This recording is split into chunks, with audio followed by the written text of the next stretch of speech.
debate over conditions for Israel aid. Are you in that? Do you think there needs to be conditions placed on aid to Israel?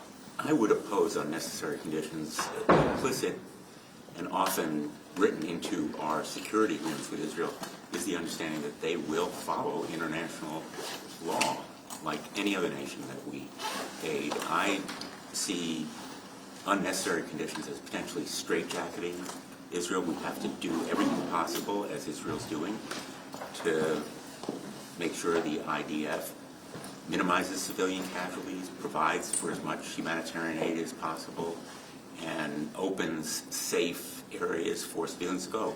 But I would oppose conditions written into statute that, in effect, micromanage Israel's continuing effort to dismantle Hamas as a terrorist organization on its border.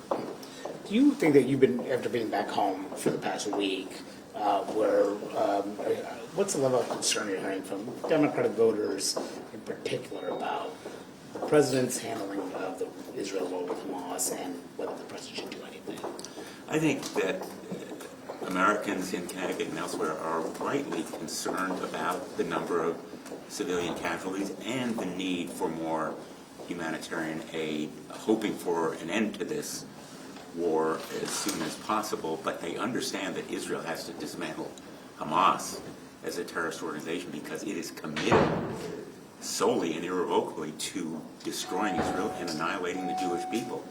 As much as people may regret the level of civilian casualties, and we need to do everything possible to minimize that number, they are still strongly supportive of Israel's necessary war to protect itself against a terrorist organization committing to annihilating the Jewish state and the Jewish people. Do you worry that this is hurting the president politically, his handling of this war, particularly among younger voters, more progressive voters?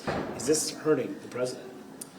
I think in the long run, people will respect the president as commander-in-chief in protecting our national security against terrorist organizations and proxies of Iran like Hamas and Hezbollah, and I think they will respect him also for his courage and conviction in standing on principle in support of Israel's attempt to defend itself against this terrorist organization committed to destroy it and annihilate the Jewish people. I think in the long run, the president's stand on conviction and conscience will help not only our nation, but also his political standing, because it's the right thing to do. What about it, from a lot of the members in your own party who want him to embrace a ceasefire?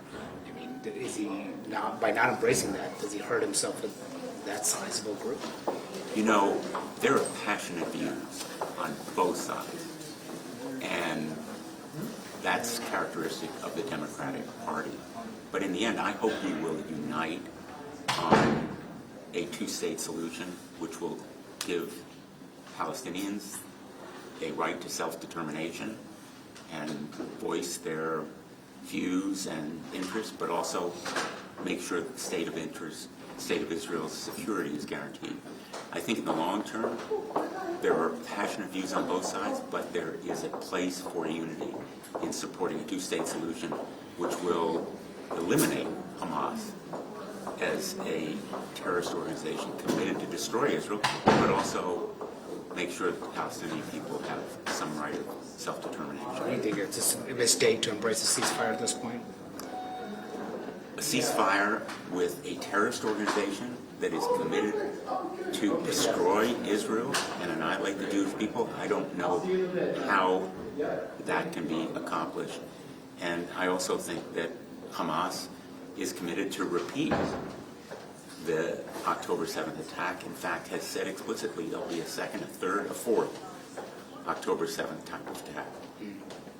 I'll let you go. Thanks for your time. Thanks. Appreciate it. See ya.